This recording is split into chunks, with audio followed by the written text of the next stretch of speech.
tous, on se retrouve aujourd'hui pour une nouvelle vidéo. Aujourd'hui, à l'occasion de la sortie papier toute prochaine de mon nouveau roman, j'ai décidé de vous proposer une vidéo sous la forme d'un tutoriel qui sera là pour vous montrer comment transformer un livre au format PDF ou au format e-book en un livre papier. Donc on va commencer tout de suite parce que la vidéo va être un petit peu longue.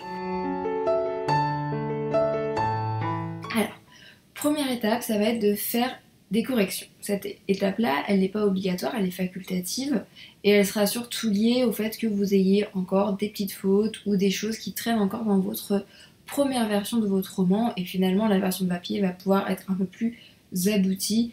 Je vous recommande de le faire si vous avez par exemple des gens qui vous ont remonté quelques typos et quelques petites fautes.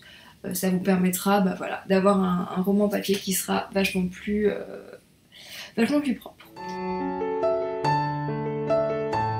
La deuxième étape va être vraiment de venir finalement formater ce document-là pour pouvoir y mettre votre texte. Donc pour le formater, moi ce que je vous recommande, c'est tout simplement d'aller regarder dans l'outil que vous avez choisi d'utiliser pour imprimer votre texte, pour pouvoir savoir exactement quelle taille va faire votre roman. Moi vous le verrez dans les images, j'ai choisi une taille en 12/19 qui est un livre format poche. Et aussi, donc non seulement la taille du fichier, mais aussi le nombre, la taille des marges qu'il peut y avoir, parce que ça c'est vraiment ce qui va vous servir à uploader, à mettre votre document au bon format. Donc ça c'est déjà les deux premières choses qu'il faut faire dès le départ, à savoir, selon les sociétés vers lesquelles vous allez passer pour l'impression de votre roman, vous verrez, il y en a qui vous proposent effectivement des modèles, et n'hésitez pas à les utiliser, puisque ça vous permettra de préformater votre texte plus facilement. Moi, comme vous allez pouvoir le voir sur les images, je suis passée par mon logiciel de traitement de texte classique. J'ai formaté la taille de ma page, j'ai formaté la taille de mes marges et je me suis lancée comme ça. La troisième étape maintenant, qui va être aussi la plus longue, en tout cas dans mon process à moi ça a été la plus longue, ouais presque en tout cas, ça va être la mise en page. Qu'est-ce que j'appelle la mise en page? Et bien tout simplement ça va être mettre les bonnes tailles de typographie, ajouter les alinéas, potentiellement ça peut être aussi ajouter les bons tirets quadratins pour les dialogues, ça peut être effectivement vérifier que vous avez bien les majuscules aux bons endroits, enfin toutes ces petites choses de mise en page qui sont hyper importantes. Donc ça je vous laisse le faire. Concernant les astuces que j'ai à vous donner, il y en a quelques-unes. La première, ça va être d'utiliser ce qu'on appelle les feuilles de style. Les feuilles de style, j'en ai fait un article il y a quelques temps de ça. C'est vraiment l'outil qui va vous sauver. Typiquement pour faire les tables des matières, typiquement pour faire la mise en forme de votre texte. C'est vraiment l'outil qui, lorsque vous voulez mettre en page un document de plus de 10 pages, c'est vraiment l'outil qui va vous sauver. Donc je ne peux que vous recommander d'aller voir ce que c'est et d'aller essayer de prendre en main cet outil, parce que ça va, vous allez voir, vous allez tellement m'aimer quand vous allez découvrir cet outil que vous allez trouver ça trop bien. C'est ce qui vous permet de mettre des typos les mêmes de partout, c'est ce qui vous permet de vous dire ah mince, au final je voulais que tous mes titres soient en taille genre par exemple 24, vous cliquez sur le bouton et tous vos titres passent au niveau 24. C'est magique, vraiment je ne peux que vous recommander d'aller voir ce que c'est que les feuilles de style. Ce que je vous conseille aussi, c'est de faire attention à tout ce qui est images. Si vous avez des images à l'intérieur de vos documents, pensez bien à les charger au format 300 dpi. C'est une qualité, ça vous permet tout simplement d'avoir des images qui sont de très bonne qualité au moment de l'impression. Sinon vous allez vous retrouver avec des images qui vont être floues, qui vont pas être qualitatives, et s'il y a du texte à l'intérieur qui sont pas forcément lisibles. Donc voilà, faites bien attention à ça, c'est super important.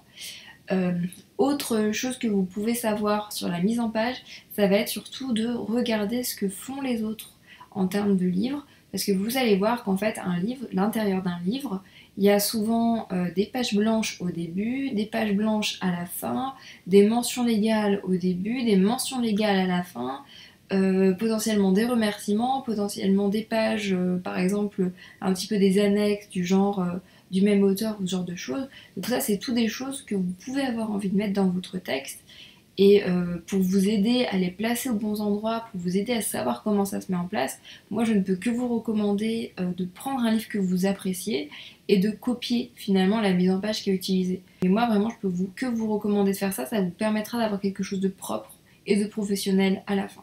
dernier outil, tout ce qui va être table des matières. Pensez bien à le faire, c'est vraiment important pour avoir un roman qui est qualitatif et qui est bien fait. Et surtout, ne faites pas une égalisation de votre table des matières avec des petits points. On ne fait pas ça, on ne fait pas ça, vous allez vous retrouver avec un truc de quinconce, c'est horrible et ça crée tellement amateurisme qu'il faut surtout pas faire ça. Pour réussir à faire une belle table des matières, que vous soyez sur Word, sur Pages, sur n'importe quel outil, sur LibreOffice, sur OpenOffice, utilisez à nouveau les feuilles de style. Vous allez voir, ça va vous dessiner une table des matières. Nickel, en 3 clics. On arrive à l'étape 4, et l'étape 4 consiste à gérer tout ce qui va être numéro de page. Il y a quand même quelques normes qui existent, typiquement les feuilles blanches au début du livre, les feuilles blanches à la fin du livre, les pages blanches en cours de texte, notamment avant un chapitre, sont souvent pas numérotées. Moi je vous recommande de les appliquer parce que ça fera plus professionnel. Pour réussir à le faire, je sais qu'en tout cas sur Pages, mais il me semble que ça marche pareil sur Word, vous devez créer en fait des sections qui vous permettent en fait de définir que à certains endroits vous avez des numéros de page, à certains autres endroits vous n'avez pas de numéro de page, et voilà. En gros, ça vous permet de commencer et d'arrêter la numérotation de page quand vous le voulez et ne pas la recommencer du début à chaque fois, parce que sinon vous allez vous retrouver avec 5 pages 1, ce qu'on n'aime pas trop en termes de logique. Une fois que tout ça est fini, on passe à l'étape numéro 5. L'étape numéro 5, c'est tout simplement télécharger votre fichier. Donc souvent ça sera au format PDF. En tout cas moi c'est ce que je vous recommande, le format PDF, tout simplement parce que c'est un format qui ne va pas bouger. Si vous téléchargez votre texte au format .doc ou à un autre format, en fait le risque que vous allez avoir, c'est que si quelqu'un n'a pas tout à fait le même logiciel, si l'imprimeur a encore un logiciel différent du vôtre et tout ça, et ben potentiellement vous allez avoir des sauts de police, des sauts de typo, des sauts de taille, et au final vous allez avoir un truc qui ne va plus ressembler à rien, et c'est un peu dommage si vous venez d'y passer 5 heures différentes. Donc surtout, enregistrez bien votre texte au format PDF, c'est ce qui va permettre d'avoir quelque chose de nickel au final, et c'est ce que vous voulez. Étape 6, on va créer la couverture de votre roman. En fait, la problématique, on va faire la couverture d'un livre papier, c'est pas tant la page de devant et la page de derrière. Le problème, c'est le dos. C'est savoir quelle est la largeur du dos, de façon à ce que voilà, vous ayez quelque chose de très propre et que votre livre tout simplement se rabatte des deux côtés correctement. Et c'est là votre problème. Et pour savoir cette largeur du dos, vous avez deux solutions. Soit sur les applications d'impression, en fait on va tout simplement venir vous demander de précharger votre document intérieur, donc ça vous allez devoir le mettre dans le site, et du coup ils vont pouvoir vous dire ok ça va faire tant de dos, et vous allez pouvoir ensuite créer votre couverture.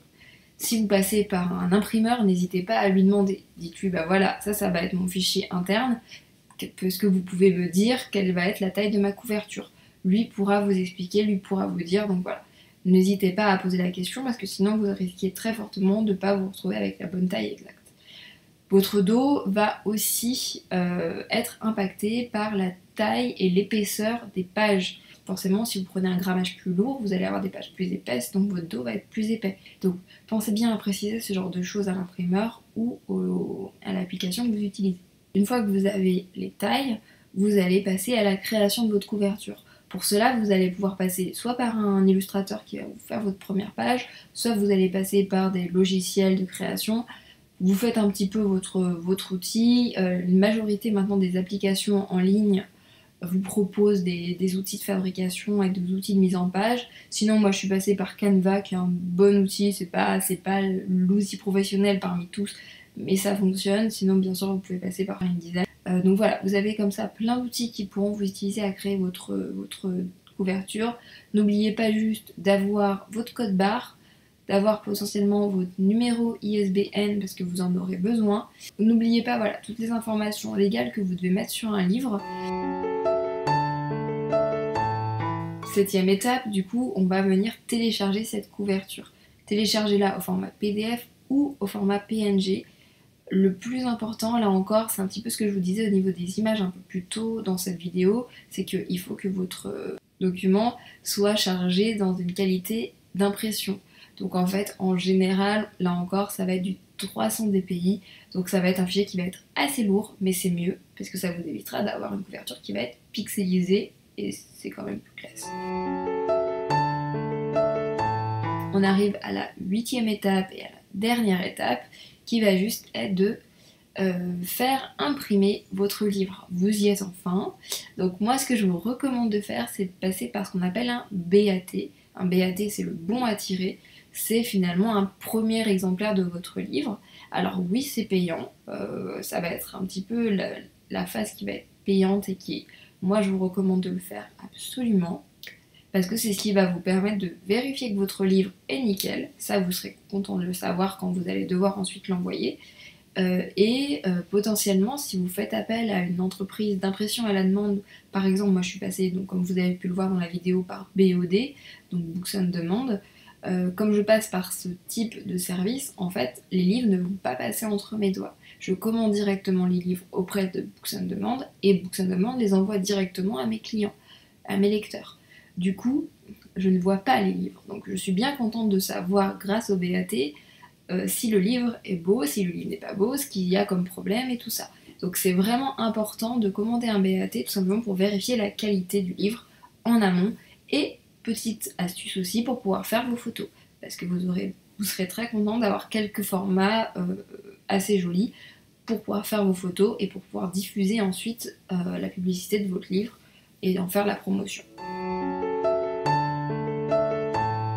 Et ben voilà, on arrive à la fin de cette vidéo. Je pense que j'ai quand même déjà taclé pas mal de sujets sur la transformation d'un livre de format PDF à un livre en format papier. N'hésitez pas à me transférer vos questions si vous en avez encore. C'est très possible qu'il y ait des sujets que j'ai pas totalement abordés.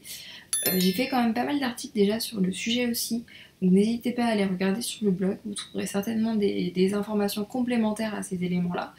Et puis ben écoutez, je vous retrouve très très vite dans une prochaine vidéo. Allez, bye. Tu dis au revoir, mais tu dis au revoir. Oh oui, tu voulais te relever toi, t'en avais marre. Non, tu dis pas au revoir.